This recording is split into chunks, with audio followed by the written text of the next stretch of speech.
Hey everyone, today we're going to learn to use the app Stoppla, a stop motion animation app on our Fire tablets. Now when you receive your Fire tablet, it should already be open to the Stoppla app, but sometimes tablets, when they're left alone for a while, they go to sleep.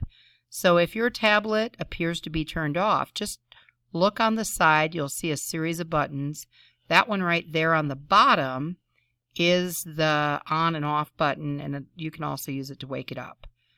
So for instance, once you turn it on, you'll see a series of projects. You can advance through projects and then just move your finger along. Obviously, we're going to want to start a new project. So all you have to do is hit that button, and then it'll open up the screen so that you can type in your project name.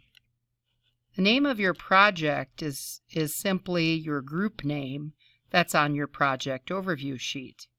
So all you have to do is write in your group name. Okay, so back to the screen. You're going to hit that button and you're going to type in. You can use the keyboard, delete my film, type in group name.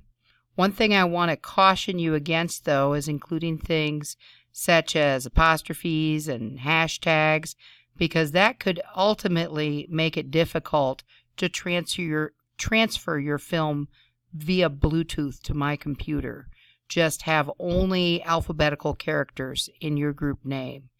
And then when you're all done typing it in, you'll simply hit that check mark. You'll press the OK button like this, and then you'll be opened up to the main menu. This button here is the button you'll use to shoot your pictures. The one over here, this is the movie playback button. This is the button that you'll press to convert it to an MP4 video, which can be uploaded to YouTube. And then way over here, this is the button that you can use to share with your friends. Each one of the tablets comes with a special kickstand. You can set that kickstand in such a way that you can capture a scene. So if you bend it forward a little bit, you can get a little bit more of the background. And obviously, enough to have room for characters to move around. Make sure that you can see your scenery. Another choice that people often forget to make is to take a piece of construction paper and put it on the ground so that you don't have pieces of raggedy materials lying in your picture frame like you see here. So now we've got our frame set up. We know what we want to shoot. We're back to our picture menu. And of course, we're going to want to pick the camera button because we're ready to shoot. So now we can see our frame. We have the camera button that we can use for every screen or every shot that we take. When you take a picture using the camera button, it will make an obvious sound. So for every piece of movement, you're going to want to take multiple pictures, or it will move too fast.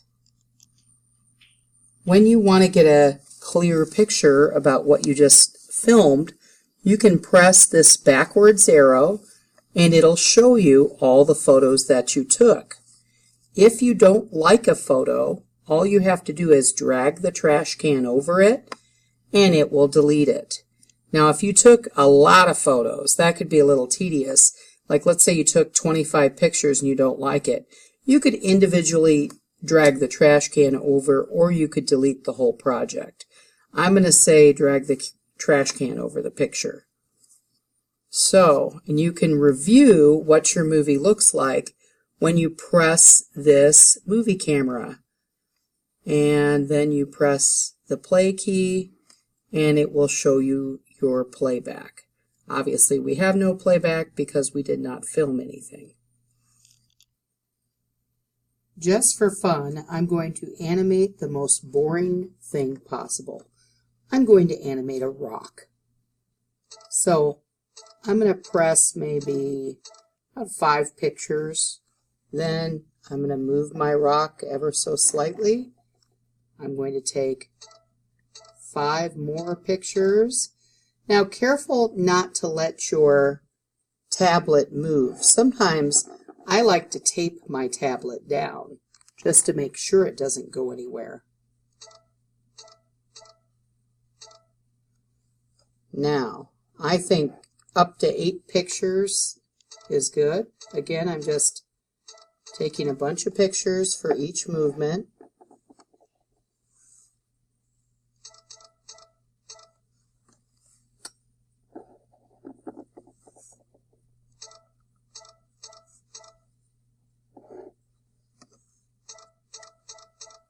Okay, let's go ahead and see what we have.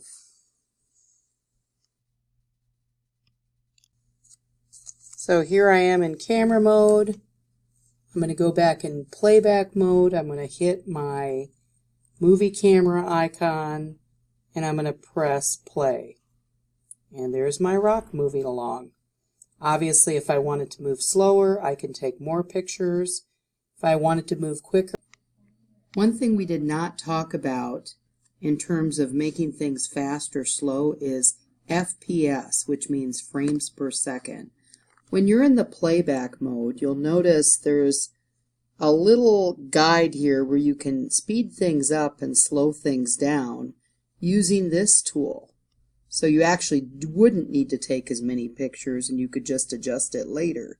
So let me demonstrate. If I have 4 frames per second, look how slow my rock moves. Moving very, very slow. Now, let's adjust the frames per second and make it, let's exaggerate it. Let's do 20 frames per second and play it back. Boy, that was quick. So, you can actually, if you decide you want to speed things up or slow things down, you can actually adjust it later with the FPS.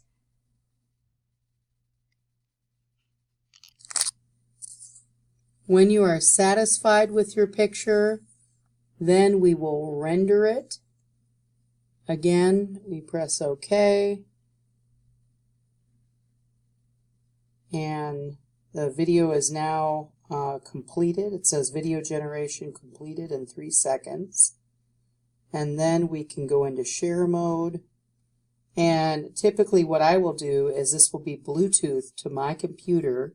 I'll receive it and then I'll be in the position to upload it to YouTube. If we need to do some additional voice work on it, that can be done from the teacher's computer. Thank you so much.